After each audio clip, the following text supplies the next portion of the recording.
Hello कैमरे की उस पार बैठी हुई जनता, मेरा नाम है अजय और जैसा कि मैंने आपसे बताया था कि एक शुरुआत हो गई है और ये शुरुआत कहीं ना कहीं उन स्टूडेंट्स के लिए जो सब्जेक्ट में एक प्रॉब्लम फेस करते हैं। मैंने इस कैमरे को भी पढ़ाना ही शुरू किया है, शुरुआत ही की है, तो शायद हो सकता है कि कुछ ग्लिचेस हो, लेकिन इन ग्लिचेस को मैं बहुत शानदार बनाने वाला हूं। मैं उस क्लासरूम के उस थॉट को आपके सामने लेके आने वाला हूं जहां पे आपको लगेगा कि यस, आप क्लासरूम में ही बैठे हुए हैं, उसी को एक्सपीरियंस कर रहे हैं। तो शुरुआत में, यानी जब मैंने आपसे कहा कि यार मैं एक टॉपिक पढ़ाना आपको स्टार्ट करता हूं, इलेक्ट्रोस्टैटिक्स, तो एक वर्ड आपको सुनने को मिलता है, दैट इज इलेक्ट्रिक चार्ज। और इससे प्रीवियस लेक्चर मैं आपको चार्ज को लेके बेहतरीन सा एनालिसिस दे चुका हूं। मैंने आपसे बोला है कि प्लीज अपने दिमाग में भरा हुआ कोई भी अदर एजम्पशन या फिर कोई भी कूड़ा आपने नहीं रखना है, आपने बहुत सॉर्टेड सी बातें ध्यान में रखनी है। उन्हीं सॉर्टेड सी बातों से ही क्वेश्चन सॉल्व होगा, क्योंकि हमें यहाँ पे नीट या फिर जेई या फिर बोर्ड एग्जाम की प्रिपरेशन करनी है और वो प्रिपरेशन टू द पॉइंट होनी चाहिए, इधर उधर की कोई बात नहीं। ठीक है, तो आज का जो लेक्चर है वो जस्ट उसके बाद का टॉपिक का नाम है कूलॉम्स लॉ। अगर इससे पहले वाले लेक्चर में एक मैंने क्वेश्चन सुने कि व्हाई चार्जेस अट्रैक्ट और रिपेल, वैसे मैं आज भी ये बात बताने वाला नहीं हूं आपको। मैं आपको ये बताने वाला हूं कि चार्जेस अट्रैक्ट और रिपेल क्यों करते हैं, मैं अभी आपको नहीं बताऊंगा। सस्पेंस बना रहना चाहिए। मैंने बोला ना, कमेंट बॉक्स ओपन है। अगर आप में किसी को भी पता है कि why charges attract and repel, अगर इसका आपको किसी को आंसर पता है तो प्लीज कमेंट बॉक्स में आइए और इसका आंसर दीजिए, है ना। वैसे मैं आगे आके आपको आंसर देने वाला हूं।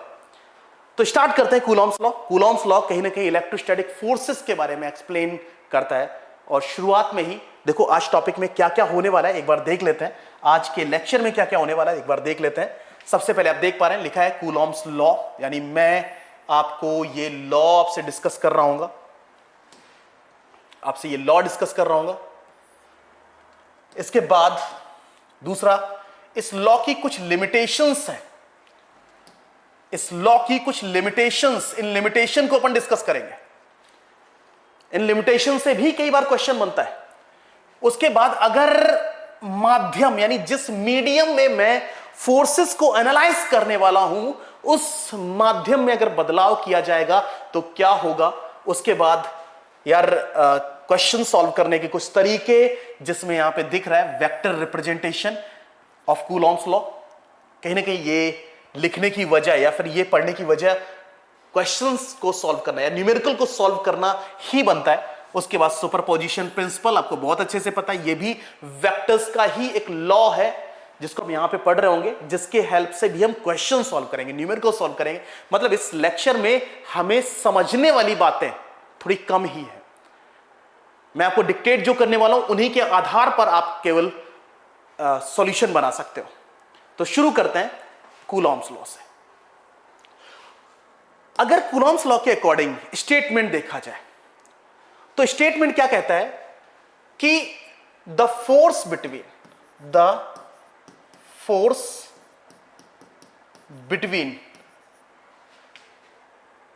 Two charges, the force between two charges is directly proportional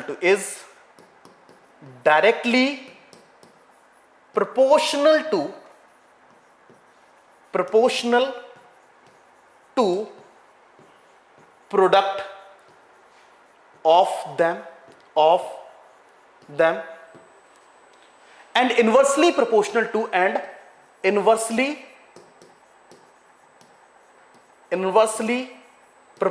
to proportional to square of gap between them। जैसा कि मैंने आपको चार्ज के विषय में जब बताया था, नहीं पहले लेक्चर में जब चार्ज के विषय में बताया, तो मैंने आपसे एक सिंपल सी बात कही, एक सिंपल एंड स्वीट सी बात कही कि चार्जेस एक दूसरे को अट्रैक्ट और रिपेल करते हैं, मतलब एक दूसरे पे फोर्स एक्सर्ट करते हैं। अरे भैया करते हैं, ठीक बात है, कितना करते हैं, इस बात को किसने एक्सप्लेन किया? इस बात को कूलॉम्स ने एक्सप्लेन किया और लॉ बना दिया। इसे इनवर्स स्क्वायर लॉ भी कहते हैं। इनके अकॉर्डिंग अगर आपके पास एक चार्ज है ये Q1, एक चार्ज आपके पास है ये Q2, इनके बीच का जो गैप है ये है R, तो इनके बीच में ये दोनों एक दूसरे को रिपेल भी कर सकते हैं, ये एक दोनों को अट्रैक्ट भी कर सकते हैं, और इनके बीच में चाहे वो फोर्स अट्रैक्शन हो या रिपल्सन, वो डायरेक्टली प्रोपोर्शनल होता है प्रोडक्ट ऑफ चार्जेस के, और इनवर्सली प्रोपोर्शनल होता है square of gap between them by the equation first and second. तो यहां पर by the equation first and second यानी आपको मिलेगा F is directly proportional to Q1 Q2 upon R square. अगर यहां पे प्रोपोर्शनलिटी कांस्टेंट की बात की जाए तो फर्दर प्रोपोर्शनलिटी कांस्टेंट हम ले लेते हैं K Q1 Q2 upon R square. K को हम यहां पे कहते हैं इलेक्ट्रोस्टैटिक फोर्स कांस्टेंट। क्या कहते हैं? Electrostatic force constant. इसे आप इलेक्ट्रोस्टैटिक फोर्स कांस्टेंट कहते हैं। और इस इलेक्ट्रोस्टैटिक फोर्स कांस्टेंट की वैल्यू होती है 9 × 10⁹ न्यूटन मीटर स्क्वायर पर कूलम स्क्वायर। इसको अगर फर्दर ब्रेक करें तो K को हम फर्दर ऐसे भी लिख सकते हैं जैसे 1/4 पाई एप्सिलॉन नॉट। K को यहां पे इलेक्ट्रोस्टैटिक फोर्स कांस्टेंट मैंने कहा है फॉर द फ्री स्पेस, यानी अगर मैं दो चार्जेस को फ्री स्पेस में या फिर एयर में रख के उनके बीच में फोर्स कैलकुलेट करने जाऊंगा तो इनके बीच में फोर्स ऑफ अट्रैक्शन भी हो सकता है, रिपल्सन भी हो सकता है। अट्रैक्शन और रिपल्सन का मैग्नीट्यूड सेम होगा, वो डिपेंड किस पे करता है? चार्जेस के प्रोडक्ट और उनके बीच की दूरी के। 1/4 पाई एप्सिलॉन नॉट, यहां पे एप्सिलॉन नॉट को मीडियम या फ्री स्पेस यानी मीडियम परमिटिविटी कांस्टेंट कहते हैं। क्या कहते हैं? अभी सारे शब्द समझ आ जाएंगे आपको। परमिटिविटी कांस्टेंट, इसे आप परमिटिविटी कांस्टेंट कहते हैं, दैट्स एप्सिलॉन नॉट। और इसकी वैल्यू होती है that is 8.86 × 10⁻⁻12 coulomb square per newton metre square, इसकी वैल्यू होती है। ठीक है, तो अगर आप यहां से लेके वहां तक की बात करते हैं, इसमें कुछ आपको डिफरेंट जैसा नहीं दिखाई दिया, ये बिल्कुल मैच करता हुआ दिखाई देगा। अगर आपने 11th स्टैंडर्ड में ग्रेविटेशन एक टॉपिक पढ़ा है, उस टॉपिक में इनवर्स स्क्वायर लॉ आपको बताया था। किसने? न्यूटन ने मासेस को लेके वो इनवर्स स्क्वायर लॉ लिखा था। यहां पे कूलॉम्स ने चार्जेस को लेके वो इनवर्स स्क्वायर लॉ लिखा है। लेकिन यहां से लेके यहां तक की कंप्लीट एनालिसिस में बहुत ज्यादा कुछ एक्सप्लेन करने जैसा नहीं है, लेकिन यहां पे एक वर्ड मिल गया आपको, परमिटिविटी कांस्टेंट, एप्सिलॉन नॉट। थोड़ा सा इसको ब्रीफ कर लेते हैं, इसको समझ लेते हैं। अगर मैं एप्सिलॉन नॉट की बात करूं तो एप्सिलॉन नॉट क्या है? Epsilon naught is equal to 8.86 × 10⁻⁻12 coulomb square per newton metre square. इसका नाम क्या रखा गया? इसका नाम है मीडियम परमिटिविटी कांस्टेंट, यानी permittivity constant for the free space, क्योंकि फ्री स्पेस के लिए वैल्यू इतनी डिफाइंड है एप्सिलॉन नॉट, है ना।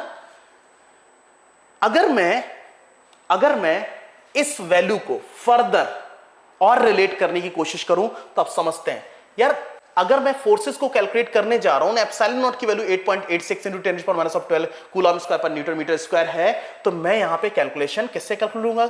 F is equal to 1/4 pi epsilon naught Q1 Q2 upon R square, यानी यहां से मैं दो चार्जेस के बीच में मैग्नीट्यूड आराम से सॉल्व कर लूंगा। यानी दो चार्जेस के बीच में फोर्स लगने वाला जो फोर्स है उसको कैलकुलेट करना है, मैं सिंपल इससे कैलकुलेट कर लूंगा। मैं इसे और ब्रीफ करने वाला हूं, लेकिन उससे पहले आप कुछ और बातें समझिए। अगर लॉ के बाद इसके लिमिटेशन को समझा जाए कि लॉ कब तक एप्लीकेबल है, तो ये और ज्यादा बातें आपको एक्सप्लेन करेगा। ये लॉ खुद आपको बहुत सारी बातें बता रहा होगा। पहला लिमिटेशन, अगर मैं लिमिटेशन की बात करूं तो सबसे पहला लिमिटेशन जो है वो ये है कि एप्लीकेबल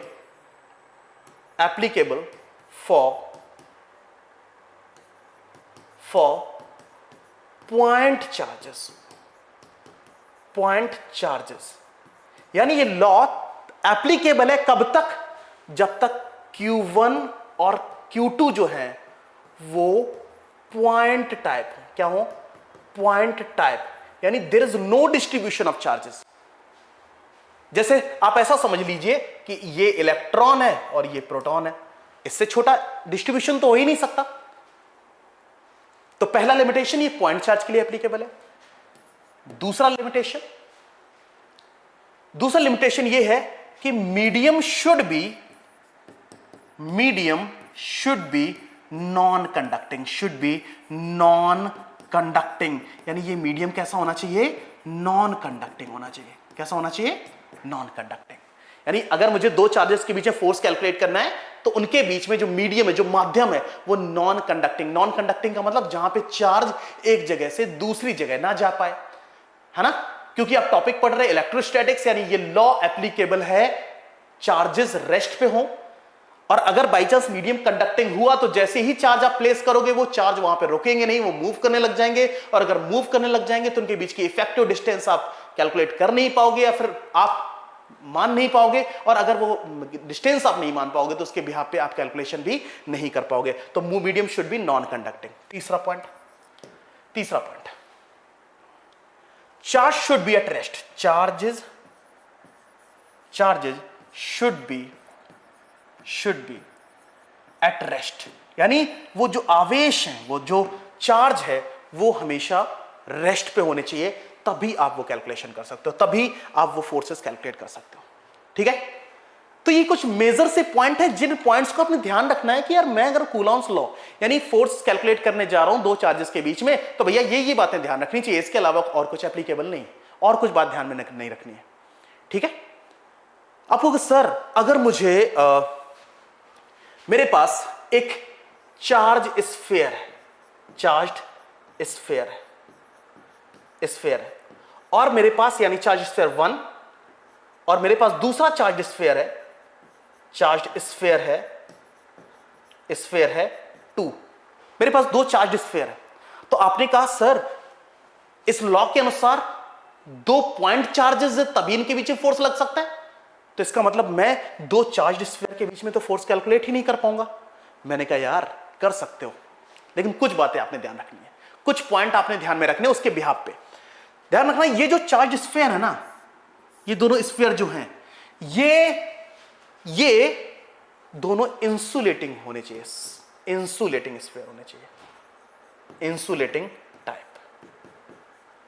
टाइप। लाइक अगर मैं बोलूं कोई वुड है, वुड का एक गोला है, और मैं उसे चार्ज कर दूं, मैं चार्ज कर सकता हूं। अगर मैंने उसे चार्ज कर दिया तो आप एक वुड के स्फीयर और दूसरा वुड का स्फीयर है, इनके बीच में कैलकुलेशन कर पाओगे, है ना? आपने कहा सर अभी तो आपने बोल रहे हो कि पॉइंट चार्जेस होने चाहिए, अब तो कह रहे हो आप स्फीयर के बीच में भी अगर वो चार्ज स्फीयर है तब भी आप कैलकुलेशन कर सकते हो। मैंने बोला उसमें भी लिमिटेशन है। लिमिटेशन क्या है? वो जो स्फीयर है वो कैसे होने चाहिए? इंसुलेटिंग स्फीयर होने चाहिए। ऐसा क्यों? कि मान लेते हैं आपके पास एक इंसुलेटिंग स्फीयर ये है और एक इंसुलेटिंग स्फीयर ये है। मैंने इसे कर दिया चार्ज। मैंने क्या कर दिया? इसे मैंने चार्ज कर दिया, यानी ये भी चार्ज स्फीयर है और ये भी चार्ज स्फीयर है, और दोनों इंसुलेटिंग का मतलब दोनों खुद इंसुलेटर है, ये भी वुड है, ये भी वुड है। अब मुझे बताओ, जैसे मैं चार्ज करूंगा, जो चार्ज जहां पर पड़ा होगा वहीं पर पड़ा रहेगा, वो इधर उधर तो शिफ्ट करेगा ही नहीं। क्यों नहीं करेगा? क्योंकि जो मटेरियल है, जिस मेटल को आपने चार्ज किया, वो मटेरियल इंसुलेटिंग है। इंसुलेशन में चार्ज एक जगह से दूसरी जगह नहीं जाता। तो आप इनके बीच की इफेक्टिव डिस्टेंस कहां से कहां मान सकते हो? सेंटर टू सेंटर, तब आप कैलकुलेशन कर सकते हो। ये दोनों इंसुलेटिंग थे, आपने दोनों को नजदीक लेके आए, नजदीक लेने के बाद उनमें रिपल्सन हुआ। रिपल्सन कैलकुलेट करने के लिए आप simple F = K Q1 Q2 upon R² लगा सकते हो। क्यों लगा पाए? क्योंकि R डेफिनेट है। अगर ये स्फीयर कंडक्टिंग होता और ये भी कंडक्टिंग होता, तो जैसे ही हम इस चार्जेस को पास में लेके आते और इनके पीछे फोर्स की गणना, फोर्स कैलकुलेट करने जाते, तो आपको पता है कि एक चार्ज दूसरे चार्ज को रिपेल करता। रिपेल करने पे ये इधर जो चार्ज कलेक्टेड है वो इधर की तरफ शिफ्ट करने लग जाता, और इधर जो चार्ज है वो उधर की तरफ शिफ्ट करने लग जाता। इंसुलेटर में ऐसा नहीं हो पा रहा है, लेकिन कंडक्टर में तो हो जाता। तो अगर ये दोनों कंडक्टिंग स्फीयर होते तो आपके लिए फोर्स कैलकुलेट करवाना मुश्किल होता, क्योंकि वहां पे R डेफिनेट नहीं होता। R के लिए आप डेफिनेट स्ट्रक्चर नहीं दे पाते, और R के लिए डेफिनेट स्ट्रक्चर नहीं दे पाते तो 100% आप फोर्स भी कैलकुलेट नहीं कर पाते। तो आपको पता है क्या, इन लिमिटेशन को, यानी applicable for the point charges से हटके यहां पे आप स्टडी को लेके जा सकते हो, बट लिमिटेशन वहां पर भी है। तो आपको पता है, सबसे पहले Coulomb's law of electrostatics and उसकी कुछ लिमिटेशंस, इनको अपने ध्यान में रखना है। ठीक है, आगे चले। मैंने बोला बहुत छोटी छोटी सी प्यारी प्यारी सी बातें बता रहा हूं, इन्हीं प्यारी प्यारी सी बातों को पकड़ के चलो और आप बिलीव करो मैं आपके दिमाग में एक इमेज डालने लग जाऊंगा। अभी ऐसा रिस्ट्रिक्टेड सा सिचुएशन है ही नहीं जहां पे मैं इमेज क्रिएट करूं। मुझे इमेज क्रिएट करने का कोई जरूरत नहीं है। सिंपल चार्ज को लेके एक बात ध्यान रखो, फोर्सेस को लेके एक बात ध्यान रखो। चार्जेस को लेके बात ध्यान रखनी है कि यार ये फंडामेंटल प्रॉपर्टी है इलेक्ट्रॉन और प्रोटॉन की। फोर्सेस को लेके बात ध्यान रखनी है कि भैया दो चार्जेस हैं उनके बीच में फोर्स लगता है, बस इतनी सी बड़ी बात नहीं, इससे ज्यादा कुछ ध्यान में रखने की जरूरत नहीं है। ठीक है, तो कूलॉम्स लॉ में थोड़ा सा और आगे जाते हैं और अब देखते हैं कि अभी तक मैंने जब फोर्स की गणना की तो मीडियम को कैसा रखा, फ्री स्पेस या फिर एयर या वैक्यूम बोल सकते हो। ठीक है, लेकिन क्या यार मीडियम भरने पे कुछ इफेक्ट जाता है? तो आपको पता है कि आप जब लिमिटेशन पढ़ रहे तो उसमें साफ साफ लिखा था medium should be non conducting. कैसा होना चाहिए? तो एक बात तो बिल्कुल फिक्स है, कैसा होना चाहिए? Non conducting. Medium should be non conducting, ये बात तो फिक्स है, इसमें तो इधर उधर आप कर ही नहीं सकते। आप कहोगे सर मीडियम बदल देते हैं, यानी पहले वैक्यूम था मैं कुछ और डाल दूं। मैंने कहा कुछ और डालते समय भी क्या ध्यान में रखना है? ध्यान में रखना है कि वो मीडियम नॉन कंडक्टिंग होना चाहिए, कंडक्टिंग नहीं होना चाहिए। ठीक है, मीडियम। अब वैसे मीडियम अगर हम भरे तो मीडियम कैसा होना चाहिए? मीडियम कैसा होना चाहिए? सबसे पहले तो मीडियम इंसुलेटिंग होना चाहिए। कैसा होना चाहिए? इंसुलेटिंग मीडियम होना चाहिए, इंसुलेटिंग मीडियम होना चाहिए। ये बात तो पहली है जिसको प्रॉमिस में लेके चलना है आपको, इंसुलेटिंग मीडियम होना चाहिए। ठीक है, अब इंसुलेशन है ना, इसका डिफरेंट लैंग्वेज आपको पता है, इसको बोलते हैं मीडियम डाइलेक्ट्रिक होना चाहिए, डाइलेक्ट्रिक मीडियम, ऐसा भी आप वर्ड यूज करते हो।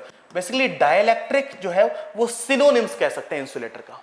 एक्चुअली इंसुलेटर सॉलिड्स के लिए यूज किया जाता है और डाइलेक्ट्रिक फ्लूइड्स के लिए यूज किया जाता है। जैसे अगर मैं बात करूं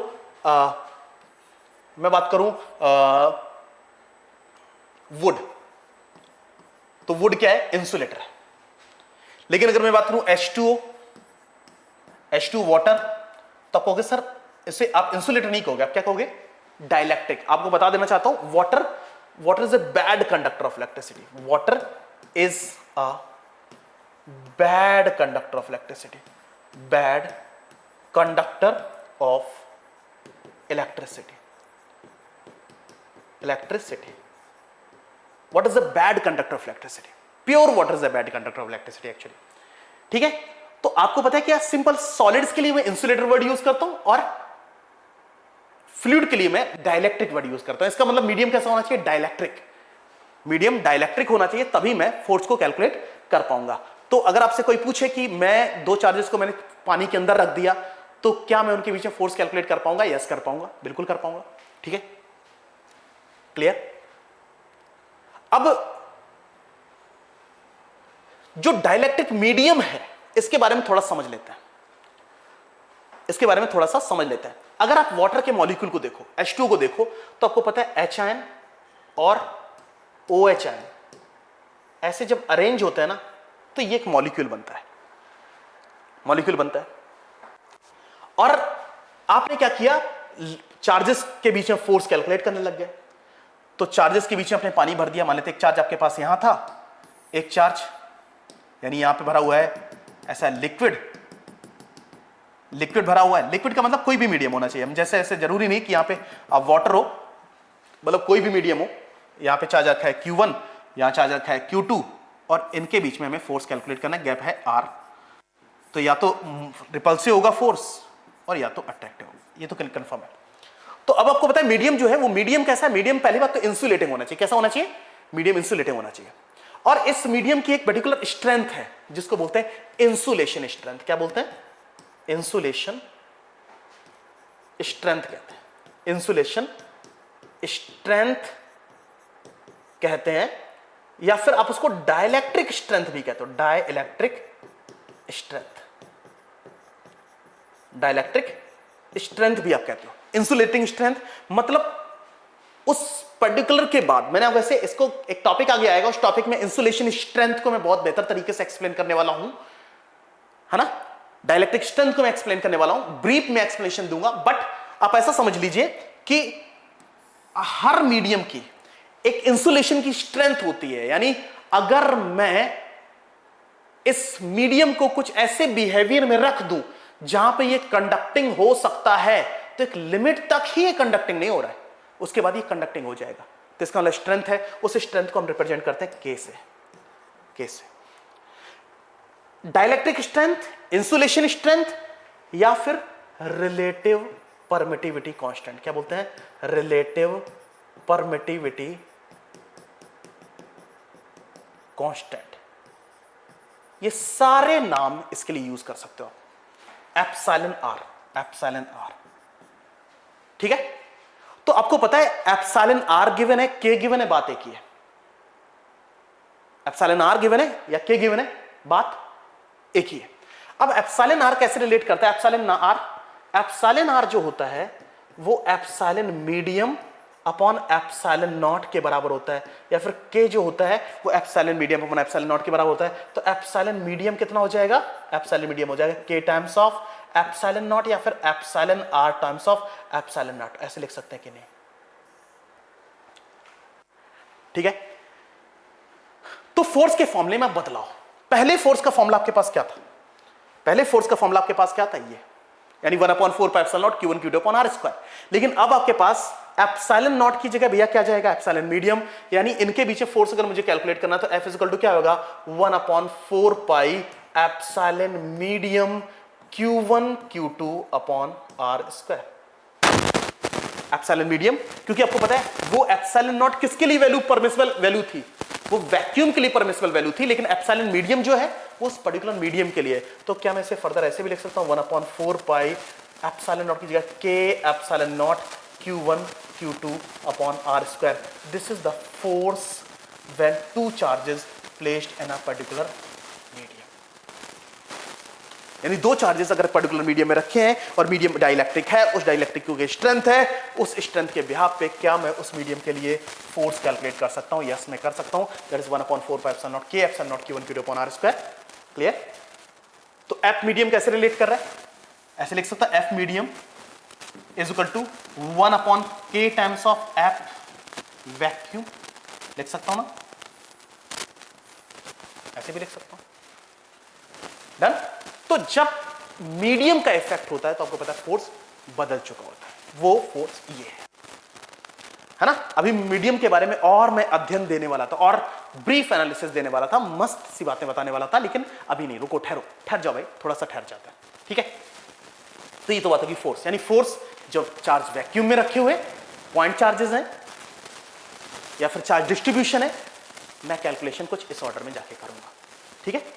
डन। नेक्स्ट, जब हम फोर्स कैलकुलेट कर लेते हैं, यानी आपके पास फोर्स का जो फॉर्मूला है वो है F is equal to 1/4 pi epsilon naught Q1 Q2 upon R²। तो आपको पता है अगर दो चार्जेस गिवन है और दो चार्जेस के बाद दो चार्जेस गिवन है और दो चार्जेस के अलावा क्या गिवन है, उनके बीच का गैप पता है, तो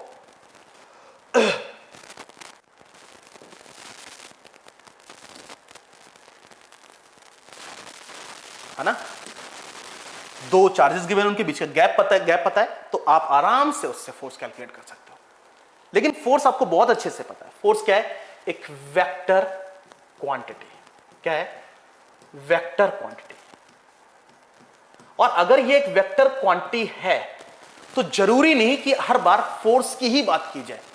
हो सकता है मैग्नीट्यूड की बात ना करके वो कभी कभी आपसे डायरेक्शन की भी बातें करें, वो आपसे डायरेक्शन की भी बातें कर सकते हैं। यानी फोर्स के साथ साथ, यानी मैग्नीट्यूड के साथ साथ वो डायरेक्शन की भी बातें कर सकते हैं। और अगर डायरेक्शन की बात आई तो यार कैसे कैलकुलेशन करोगे? तो आप इसको थोड़ा सा समझाता हूं मैं कि अगर मान लेते हैं आपके पास ये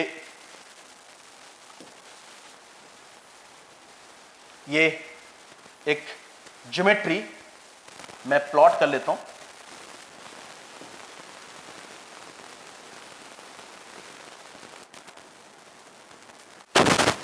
एक ज्योमेट्री प्लॉट कर लेता हूं।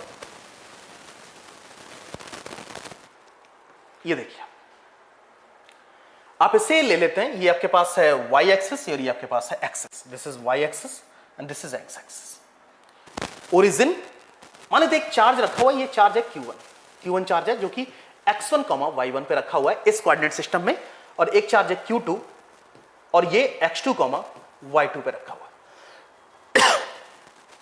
तो अगर आपसे मैथमेटिक्स की भाषा में आपसे कहूंगी, मैथमेटिक्स की भाषा में ये q1 चार्ज कहां पे रखा हो, तो आपका आंसर क्या होगा x1, y1, आप कोऑर्डिनेट बता दोगे। लेकिन अगर मैं आपसे पूछूं कि इन टर्म्स ऑफ फिजिक्स इस बात को कुछ ऐसे लिखती है, फिजिक्स कहती है कि मैं चार्ज यहां रखा, उधर की तरफ एक पोजीशन वेक्टर ड्रॉ करोगे। अब वेक्टर के बारे में अगर थोड़ी बहुत इंफॉर्मेशन रखते हैं तो प्लीज इस बात को समझो कि OA वेक्टर यानी OA वेक्टर उस चार्ज की पोजीशन को बताता है, और इसे आप लिख सकते हैं x1 i cap plus y1 j cap. वहीं पे अगर मैं चार्ज q2 की बात करूं तो q2 कहां पे रखा हुआ है, तो q2 के लिए पोजीशन वेक्टर ड्रॉ करेंगे, दिस OB वेक्टर, और OB वेक्टर है, OB पोजीशन वेक्टर यानी x2 i cap plus y2 j cap आपको कहीं ना कहीं इस चार्ज की पोजीशन को बताएंगे। तो इस कोऑर्डिनेट सिस्टम में, इस कार्टेशियन प्लेन में आप अभी तक चार्जेस की पोजीशन को डिक्लेयर कर दिया। अगर मैं आपसे बोलूं कि ये q1 charge q2 force exert कर रहा है, क्या q2 charge q1 force exert कर रहा है, तो आप 100% वो फोर्स इसी लाइन पे एग्जिस्ट कर रहा होगा। ये चार्ज इस पे इधर की तरफ फोर्स एक्सर्ट कर रहा होगा, तो ये चार्ज इस पे इधर की तरफ फोर्स एक्सर्ट कर रहा होगा। अगर इनके बीच में अट्रैक्शन होगा तो ये वाला चार्ज इसे अपनी तरफ खींच रहा होगा, ये वाला चार्ज अपनी तरफ खींच रहा होगा। लेकिन आप एक बात देखें, ध्यान से देखो, क्या फोर्स का जो वेक्टर है यानी फोर्स का जो डायरेक्शन है वो हमेशा इसी लाइन पे एग्जिस्ट करेगा कि नहीं? बताओ ना, जो फोर्स का डायरेक्शन है वो हमेशा इसी लाइन पे एग्जिस्ट करेगा कि नहीं? यानी चाहे वो इधर की तरफ हो या फिर इधर की तरफ। तो आपको एक बात बहुत अच्छे से पता है कि अगर मैं आपसे बोलूं कि मैं मुझे फोर्स कैलकुलेट करना है, तो फोर्स कैलकुलेट करने के लिए तो आपने सिंपल क्या करना है, k q1 q2 upon r square. Coordinate system में आपको पता है दो पॉइंट्स के बीच का डिस्टेंस कैलकुलेट करने के फॉर्मूला, डिस्टेंस फॉर्मूला यूज कर लो, k q1 q2 upon under root of x2 minus x1 का whole square plus y2 minus y1 का होल स्क्वायर का होल स्क्वायर। यानी आपको फोर्स कैलकुलेट करना था, तो फोर्स कैलकुलेट करने के लिए चार्जेस आपको पता थे, बीच की दूरी आपको पता थी, आपने फोर्स कैलकुलेट कर लिया, कोई मुश्किल बात नहीं है मिली आपको। लेकिन फोर्स के साथ आप डायरेक्शन डिफाइन नहीं कर पाए अभी। अगर आपने वेक्टर को बड़े प्यार से समझा है, तो अगर मैं आपसे लिखूं 5 न्यूटन, तो what is the meaning of 5 Newton? तो मींस आप ये बताओगे कि 5 न्यूटन का मतलब है सर 5 न्यूटन फोर्स, यानी 5 मैग्नीट्यूड डिक्लेयर कर रहे हैं, और न्यूटन का मतलब वो वर्ड जो हमें बता रहा है कि हम फोर्स के विषय में बात कर रहे हैं। लेकिन वहीं पे अगर मैं लिख दूं 5i कैप न्यूटन, तो आप मुझे बताओ, आप ऐसा बोलते थे ना 5 Newton force acting towards x direction, यानी i कैप एक यूनिट वेक्टर जिसका मैग्नीट्यूड 1 है लेकिन जिसकी डायरेक्शन क्या है, टुवर्ड्स x। तो मुझे बताओ इस डायरेक्शन में अगर मैं एक यूनिट वेक्टर बना लूं, इस डायरेक्शन में अगर मैं यूनिट वेक्टर बना दूं, उस यूनिट वेक्टर का इसके साथ मल्टीप्लाई करूंगा, तो इसमें मैग्नीट्यूड पे कोई फर्क नहीं पड़ेगा। तो सबसे पहले तो इस डायरेक्शन में आप वेक्टर बना लो। तो ए बी वेक्टर कैसे लिखोगे आप, x2 minus x1 of i cap plus y2 minus y1 of j cap. अगर उसको यूनिट वेक्टर बनाना है तो आपको फॉर्मूला पता होगा, A B vector upon mod of A B vector that is written as x2 minus x1 of i cap plus y2 minus y1 of j cap upon mod of A B that is equal to x2 minus x1 का whole square and plus of y2 minus y1 का whole square. This is A B unit vector. A B unit vector आपको अच्छे से बता रखा है। अगर आपने वेक्टर एनालिसिस ध्यान से पढ़ा है, तो वेक्टर एनालिसिस में आई कैप का मल्टीप्लाई करने से 5 को डायरेक्शन नियुक्त हो जाती थी कि नहीं? तो वैसे ही अगर मुझे फोर्स को वेक्टर में रिप्रेजेंट करना है, फोर्स को डायरेक्शन के साथ रिप्रेजेंट करना है, तो क्या मुझे लिखना चाहिए था k q1 q2 upon x2 minus x1 का whole square and plus y2 minus y1 का whole square multiplied by A B unit vector. और ए बी यूनिट वेक्टर अपने साथ क्या एसोसिएट करके रखा है, और सुने क्या लिखा है,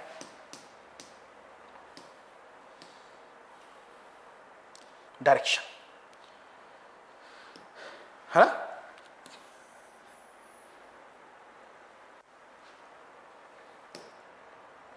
ए बी यूनिट वेक्टर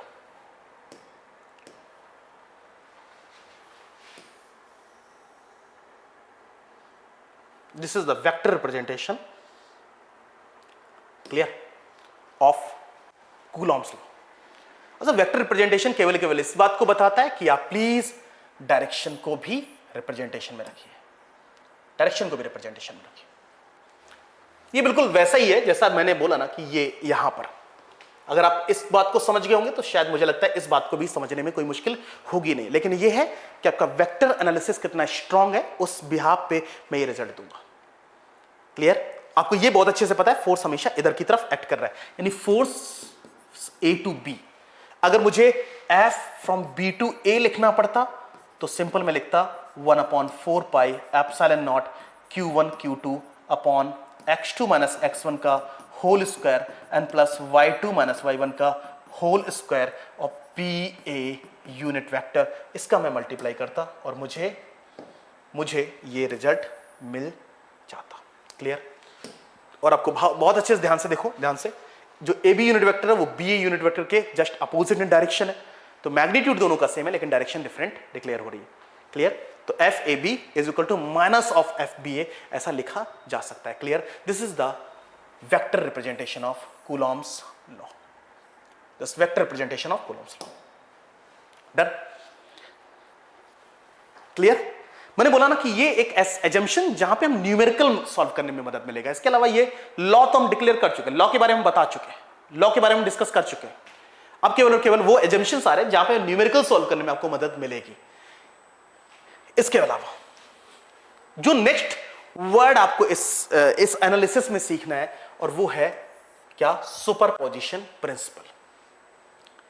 ये लॉ कहीं ना कहीं वेक्टर लॉ है, ये एक वेक्टर लॉ ही है, वेक्टर लॉ। ये लॉ क्या कहता है? If multiple forces acting at a common point, there's multiple forces acting at a common point, then resultant of these forces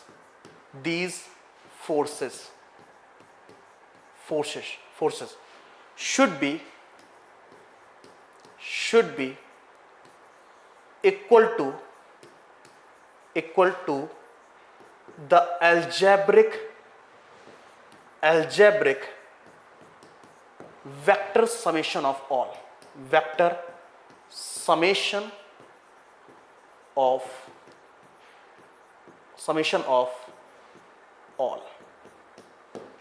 this is the statement कि अगर एक बिंदु पर, एक पॉइंट पर बहुत सारे फोर्सेस एक्ट करें, जैसे ये एक बिंदु है और इस पे बहुत सारे फोर्सेस एक्ट कर रहे हैं, एक फोर्स इधर की तरफ एक्ट कर रहा है, एक फोर्स इधर की तरफ एक्ट कर रहा है, इधर की तरफ एक्ट कर रहा है, इधर की तरफ एक्ट कर रहा है, ऐसे बहुत सारे फोर्सेस एक्ट कर रहे हैं। ये आपके पास F1 है, ये F2 है, ये F3 है, ये Fn है।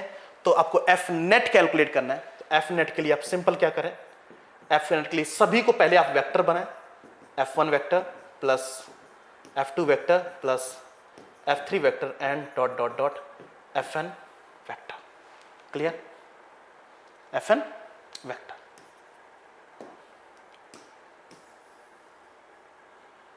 This is the algebraic vector summation of all these। क्योंकि आपको पता है कि सभी की डायरेक्शन अलग अलग है, तो डायरेक्शन अलग अलग है, तो इसका मतलब नेट कैलकुलेट करने के लिए आप मैग्नीट्यूड्स को तो डायरेक्टली ऐड कर नहीं सकते, बट मैग्नीट्यूड को डायरेक्टली ऐड नहीं कर सकते, लेकिन किसको?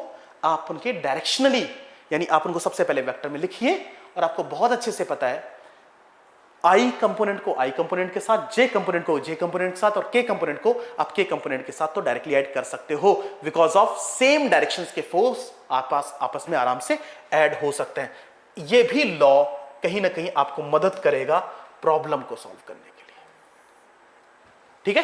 तो अभी तक की एनालिसिस में एक तरफ सिंपल दो चार्जेस के बीच में फोर्स कैलकुलेट करना, उसके बाद आता है, एंटर करती कुछ लिमिटेशन कि यार ये लॉ एप्लीकेबल कुछ ही केसेस में है। आप एक डिस्ट्रीब्यूटिव प्रॉपर्टी यानी डिस्ट्रीब्यूटिव चार्ज से दूसरे डिस्ट्रीब्यूटिव चार्ज के साथ इनमें फोर्स कैलकुलेट नहीं कर सकते। कुछ लिमिटेशंस हैं, उन लिमिटेशन को फॉलो करना है। उन लिमिटेशन को कॉन्ट्राडिक्ट करने की कोशिश मैंने की है थोड़ी सी। इसके अलावा मैंने माध्यम जब रखा, मीडियम कुछ रखा कि इस मीडियम में मैं स्टडी करूं, तो मीडियम में इसका प्रभाव कुछ अलग था, है ना। मैंने आपको यहां पे परमिटिविटी कांस्टेंट को डिक्लेयर किया, रिलेटिव परमिटिविटी कांस्टेंट बताई, डाइलेक्ट्रिक कांस्टेंट को इन्फॉर्म किया। इसके बाद मैंने कहा कि यार एक काम करते हैं, मैं क्वेश्चन को सॉल्व करना है मुझे, क्योंकि फर्दर मुझे न्यूमेरिकल की एनालिसिस करनी। न्यूमेरिकल के लिए आपको ये थोड़ा सा आइडिया इसके बारे में होना चाहिए। इसके बाद मैंने आपको सुपरपोजिशन प्रिंसिपल भी आपसे डिस्कस किया है। तो ये कुछ एजम्पशंस, कुछ एनालिसिस जिनके बिहाफ पे आप फोर्सेस में इन कर सकते हो, बेसिक्स है। ये फंडामेंटल वे है, मतलब ये एक वो पैटर्न जो पैटर्न एक हर टीचर आपको डिलीवर करेगा। लेकिन इसका कैसे यूज करना है, कोई क्वेश्चन कैसे बनेगा, ये सारी बातें मैं आपको हर क्वेश्चन के साथ लेके आगे बढ़ूंगा। जब क्वेश्चन मैं आपको समझा रहा हूं तो उस क्वेश्चन में उसको डाल के बताऊंगा। मैं बताऊंगा कि यस कैसे इनहेरिट करें। अब मैं आपको बताऊं कि अगर मैं कूलॉम्स लॉ से रिलेटेड या फिर फोर्सेस से रिलेटेड यहां पे क्वेश्चंस की बात करूं, तो मल्टीपल ऑफ टाइप के क्वेश्चंस देखने को मिलते हैं। मैक्सिमम टाइप ऑफ सिचुएशंस जो बन सकती हैं, मैक्सिमम टाइप ऑफ क्वेश्चन जो आपके सामने हो सकते हैं, वो मैं कुछ क्वेश्चंस लेके आया हूं जिनके बियॉन्ड क्वेश्चन जनरली अब नहीं बन रहे। डन। तो कुछ क्वेश्चंस हैं, उन क्वेश्चंस को आपने देखना है थोड़ा सा। जैसे पहला क्वेश्चन आप देखिए, आप प्लीज इसे रीड कीजिए और इस क्वेश्चन में आपको कैसे समझ में आ रहा है, आप कैसे करोगे इस क्वेश्चन को, वो आप मुझे बताइए। अगर इस क्वेश्चन को आप ध्यान से पढ़ें, लिखा है एक चार्ज ऑफ 4 माइक्रोकूलम, यानी एक चार्ज है 4 माइक्रोकूलम। आपको पता है माइक्रोकूलम यूनिट है चार्ज की। 1 माइक्रोकूलम किसके बराबर होता है? 10⁻⁻6 कूलम के बराबर होता है, स्मॉल यूनिट है। टू बी डिवाइडेड इनटू 2, मतलब इसको 2 पार्ट में डिवाइड किया गया, मतलब 4 माइक्रोकूलम को 2 पार्ट में डिवाइड किया गया।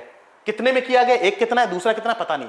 तो मान लेते हैं एक x कूलम है, तो दूसरा 100% 4 - x कूलम होगा। 2 पार्ट में हमने इसे तोड़ लिया। या q कूलम है ना। चार्ज को जनरली यहां पे आपकी फिजिक्स में, आपकी बुक्स में रिप्रेजेंट q से किया गया, तो इसको q में डिवाइड किया गया, तो डज इट 4 - q। दूसरा चार्ज 4 - q कूलम के बराबर होगा, divided into 2। The distance between the 2 divided charges is constant.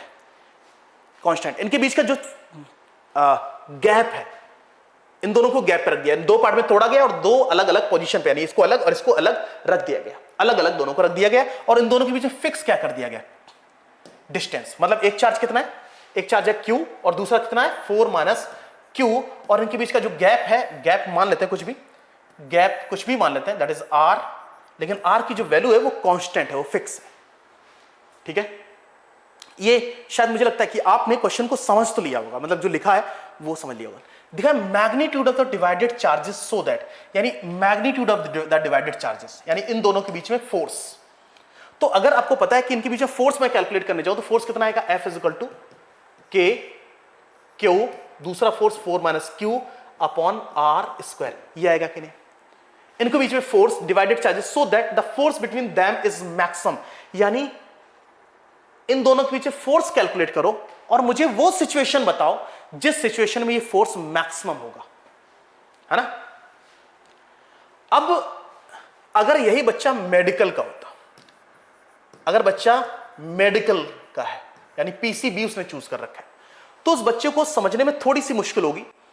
लेकिन अगर उसने बेसिक मैथमेटिक्स की है, फिजिक्स पढ़ने से पहले बेसिक मैथमेटिक्स पढ़ी है, तो बेसिक मैथमेटिक्स पढ़ाते समय टीचर्स एक टॉपिक पढ़ाते हैं मैक्सिमा मिनिमा, एक टॉपिक पढ़ते हैं मैक्सिमा मिनिमा, यानी किसी भी फंक्शन या किसी भी रिलेशन, कोई भी रिलेशन लिखा हुआ है, उस रिलेशन की मैक्सिमम वैल्यू आपको फाइंड आउट करनी है।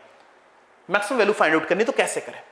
ठीक है, आपको पता है कि r² r कांस्टेंट है, k कांस्टेंट है, तो इसका मतलब फोर्स किसके रिस्पेक्ट में मैक्सिमम डिक्लेयर करना है? चार्ज के रिस्पेक्ट में। ठीक है, so that the force between them is maximum, इनके बीच में फोर्स मैक्सिमम हो। तो आपको पता है फोर्स किसके रिस्पेक्ट में मैक्सिमम? चार्ज के। r और k तो कांस्टेंट है।